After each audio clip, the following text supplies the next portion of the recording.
ಮಾನವ ನಿರ್ಮಿತ ವಿಪತ್ತು ಸೇರಿದಂತೆ ಇನ್ನಿತರ ಅವಘಡಗಳು ನಡೆದ ತುರ್ತು ಪರಿಸ್ಥಿತಿಯ ಸಂದರ್ಭದಲ್ಲಿ ನಾಗರಿಕರನ್ನ ಹೇಗೆ ರಕ್ಷಣೆ ಮಾಡಿಕೊಳ್ಳಬೇಕು ಎಂಬುದರ ಬಗ್ಗೆ ಆಪರೇಷನ್ ಅಭ್ಯಾಸ ಹೆಸರಿನ ಅಣುಕು ಪ್ರದರ್ಶನದ ಮೂಲಕ ನಾಗರಿಕರ ರಕ್ಷಣೆಯ ತಾಲೀಮು ನಡೆಸಲಾಯಿತು.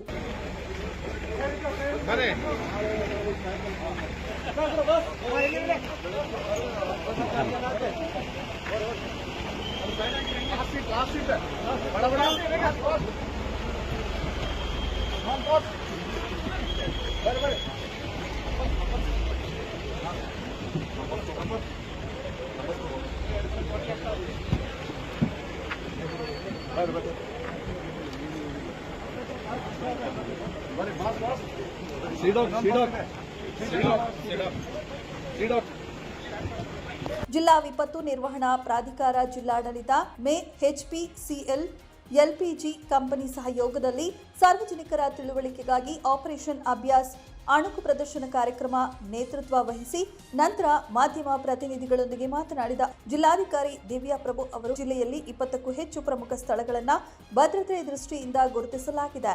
ಜಿಲ್ಲೆಯಲ್ಲಿ ಬಾಹ್ಯ ದಾಳಿ ಹಾಗೂ ಮಾನವ ನಿರ್ಮಿತ ವಿಪತ್ತುಗಳಿಂದ ಜಿಲ್ಲೆಯ ರಕ್ಷಣೆಗೆ ಅಗತ್ಯ ಸಿದ್ಧತೆ ಮಾಡಿಕೊಳ್ಳಲಾಗಿದ್ದು, ಆಪರೇಷನ್ ಅಭ್ಯಾಸ ಉದ್ದೇಶ ಯುದ್ಧದ ಸಂದರ್ಭದಲ್ಲಿ ತೊಂದರೆಯಾದಲ್ಲಿ ಮುಂಜಾಗ್ರತಾ ಕ್ರಮ ವಹಿಸಲು, ಜನರಿಗೆ ಮತ್ತು ಜಾನುವಾರುಗಳಿಗೆ ಯಾವುದೇ ಪ್ರಾಣಹಾನಿಯಾಗದಂತೆ ತಡೆಗಟ್ಟಲು ಈ ಅಣುಕು ಪ್ರದರ್ಶನವನ್ನ ಮಾಡಲಾಯಿತು ಎಂದರು.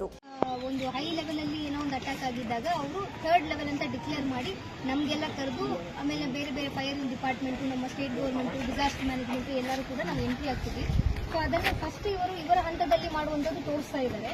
ದೆನ್ ಅದಾದ ನಂತರ ನಾವು ಸ್ವಲ್ಪ ಎಸ್ಕಲೇಟ್ ಮಾಡಿ ನಮಗೆಲ್ಲ ಫೋನ್ ಬಂದ ಮೇಲೆ ನಾವು ಅದನ್ನು ಕೋಆರ್ಡಿನೇಟ್ ಮಾಡಿ ನಮ್ಮ ಸಿವಿಲ್ ಡಿಫೆನ್ಸ್ ಅವರು, ಹೋಮ್ ಗಾರ್ಡ್ ಅವರು, ಪೊಲೀಸ್ ಇಲಾಖೆಯವರು, ಫೈರ್ ಎಲ್ಲರೂ ಕೂಡ ಅಲ್ಲಿದ್ದಾರೆ. ಸೊ ಅದನ್ನು ನಾವು ಪ್ರದರ್ಶನ ಅಲ್ಲೇ ನಾವು ಮೇಜರ್ ಆಗಿ ಅಲ್ಲಿ ಪ್ರದರ್ಶನ ಆಗ್ತದೆ. ಇಲ್ಲಿ ಇವ್ರದ್ದು ಇರುವ ಸಿಸ್ಟಮ್ ಒಳಗಡೆ ಹೇಗೆ ಅವರು ಫೈರ್ ಫೈಟ್ ಮಾಡ್ತಾರೆ ಎಂಬುದು ತೋರಿಸ್ತಾರೆ. ನನ್ನ ವಿನಂತಿ ಏನಿದೆ ಅಂದರೆ ಸೆಕ್ಯೂರಿಟಿ ಮತ್ತು ಅವರು ಸೇಫ್ಟಿ ಆಸ್ಪೆಕ್ಟ್ ಅಲ್ಲಿ ಬ್ಯಾಟ್ರಿ ಮತ್ತು ಮೊಬೈಲ್ ರಿಲೇಟೆಡ್ ಅಲ್ಲಿ ಅಲೌ ಮಾಡೋಕ್ಕೆ ಆಗೋದಿಲ್ಲ. ಯಾಕಂದ್ರೆ ಅಲ್ಲಿ ಗ್ಯಾಸ್ ರೀಫಿಲಿಂಗ್ ನಡೀತಾ ಇದೆ ಆನ್ಗ್ರೌಂಡ್ ಅಲ್ಲಿ. ಸೊ ಹಾಗಾಗಿ ತಾವು ಎಲ್ಲ ಸ್ವಲ್ಪ ಅದನ್ನು ಸ್ವಿಚ್ ಆಫ್ ಮಾಡಬೇಕು. ಮತ್ತೆ ಬ್ಯಾಟ್ರಿ ರಿಲೇಟೆಡ್ ವೆಹಿಕಲ್ ಇದು ಏನಾದರೂ ಎಕ್ವಿಪ್ಮೆಂಟ್ಸ್ ಇದ್ರೆ ಅದನ್ನು ಇಲ್ಲೇ ಬಿಟ್ಟು ಬರಬೇಕಂತ ಹೇಳ್ತೀನಿ. ಹುಬ್ಬಳ್ಳಿ ಧಾರವಾಡ ಮಹಾನಗರ ಪೊಲೀಸ್ ಆಯುಕ್ತ ಎನ್ ಶಶಿಕುಮಾರ್ ಅವರು ಮಾತನಾಡಿ, ಹುಬ್ಬಳ್ಳಿ ಧಾರವಾಡ ಭಾಗಗಳಲ್ಲಿ 1947ರಿಂದ ಹಿಡಿದು ಎಲ್ಲಿಯವರೆಗೆ ಯಾವುದೇ ರೀತಿಯ ಘಟನೆಗಳು ನಡೆದಿಲ್ಲ. ಆದರೆ ಮುಂದೆ ಸಂಭವಿಸಿದರೆ ನಾವು ಯಾವ ರೀತಿ ಮುಂಜಾಗ್ರತಾ ಕ್ರಮಗಳನ್ನು ಕೈಗೊಳ್ಳಬೇಕೆಂದು ಕೇಂದ್ರ ಸರ್ಕಾರ ಮತ್ತು ರಾಜ್ಯ ಸರ್ಕಾರದವರು ಸೂಚನೆ ನೀಡಿದ್ರಿಂದ ಈ ಅಣುಕು ಪ್ರದರ್ಶನ ಮಾಡುತ್ತಿದ್ದೇವೆ ಎಂದರು. ನಂತರ ಜಿಲ್ಲಾ ಪೊಲೀಸ್ ವರಿಷ್ಠಾಧಿಕಾರಿ ಡಾಕ್ಟರ್ ಗೋಪಾಲ್ ಎಂ ಬ್ಯಾಕೋಡ ಅವರು ಮಾತನಾಡಿ, ಇಂತಹ ಸಂದರ್ಭದಲ್ಲಿ ನಮ್ಮ ಇಲಾಖೆಯವರು ತುರ್ತು ವಾಹನಗಳಿಗೆ ಬರುವುದಕ್ಕೆ ಅನುಕೂಲ ಮಾಡಿಕೊಡುವುದು, ಸಾರ್ವಜನಿಕರು ಆ ಸ್ಥಳಗಳಿಗೆ ಹೋಗದ ಹಾಗೆ ನೋಡಿಕೊಳ್ಳುವುದು, ಬೇರೆ ರಸ್ತೆ ಮಾರ್ಗ ಕಲ್ಪಿಸಿಕೊಡುವುದು, ಈ ತರಹದ ಎಲ್ಲ ಅನುಕೂಲವನ್ನ ಮಾಡಿದ್ದೇವೆ ಎಂದು ಹೇಳಿದರು.